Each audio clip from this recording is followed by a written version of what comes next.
হয়তো যুবক বৃদ্ধ হবে, হয়তো বৃদ্ধ বাবা আর কিছুদিন হায়াত পাবেন, কিন্তু আপনাকে স্বীকার করেন আর নাই করেন, বুঝেন কিংবা না বুঝেন, গ্রহণ করেন আর বর্জন করেন, কাজে লাগান কিংবা নষ্ট করেন, হাসেন কিংবা কাঁদেন, মরে আপনাকে যেতেই হবে, আপনাকে চলেই যেতে হবে।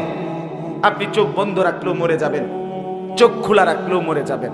আপনি যদি হাসতে থাকেন তবুও মরে যাবেন, আপনি যদি কাঁদতে থাকেন মরে যাবেন।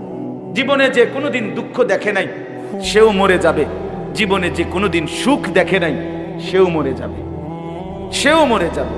যুবক, তুমি যদি বুঝো তাইলেও হায়াত শেষ হবে, তুমি না বুঝিলেও হায়াত শেষ হবে, কাজে লাগাইলেও হায়াত শেষ হবে, কাজে না লাগাইলেও হায়াত শেষ। আল ওয়াক্তু সাইফুন কাতিউন, ইমাম শাফি রাহমাতুল্লাহ বলছে সময় হলো কর্তনকারী ধারালো তরবারির মতো, হয় তুমি তাকে